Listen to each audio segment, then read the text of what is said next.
সম্মানিত খামারি, আমাদের ছোট্ট ছোট্ট বিষয়গুলো আমরা লক্ষ্য রাখি না। স্বপ্নটা অনেক সময় দুঃস্বপ্নে পরিণত হয় এবং মনের অজান্তে কিছু রোগের আমরা বিস্তার ঘটাই।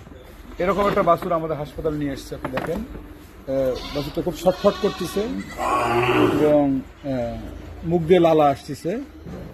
দেখি আপনি হাত দিয়ে ধরেন না বাবা, হ্যাঁ দেখেন মুখ দিয়ে লালা আসতেছে, এবং চোখগুলো লাল, চোখগুলো প্রচন্ড লাল এবং ডাকাডাকি করতেছে আর কি। তো এটা আমাদের যেটা প্রাইমারি সাসেপ্ট সেটা হচ্ছে যেটা রেবিস রোগে আক্রান্ত হয়েছে।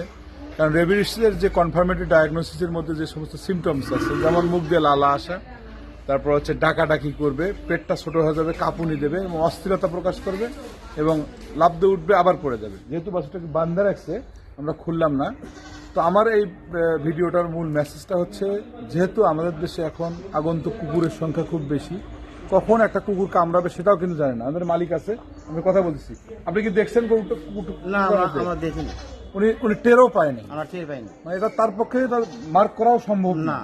তাহলে এর সমাধানটা কি? সমাধানটা হচ্ছে যখন কোনো বাছুর বা গরু জন্ম লাভ করবে, আমরা যেমন গরুকে খুরা রোগ, লাম্ফি রোগ, তারপর হচ্ছে অ্যানথ্রাক্সের ভ্যাকসিন দেই, এরকম আমাদের প্রি এক্সপোজার ভ্যাকসিন আছে, যেটা রেবিসিন বা রেবিস ভ্যাকসিন বা রেবিস কিল ভ্যাকসিন বাজারে ভেটেরিনারি এগুলো অ্যাভেলেবেল।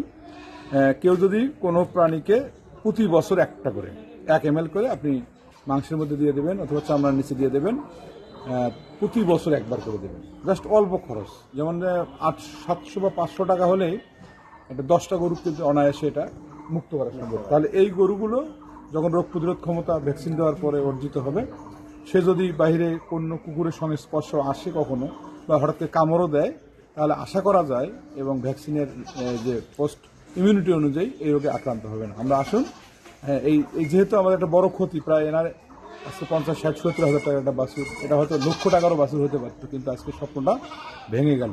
আমরা যদি এই অল্প খরচ করে এই ভ্যাকসিনটা আমরা প্রয়োগ করি, তাহলে আমাদের এই অ্যানিমেলগুলোকে আমরা রক্ষা করতে পারবো। এটাই হচ্ছে আজকের এই ভিডিওর মূল মেসেজ। সবাইকে ধন্যবাদ। আমরা সবাইকে সচেতন হওয়ার জন্য বিনীতভাবে অনুরোধ জানাচ্ছি। ধন্যবাদ।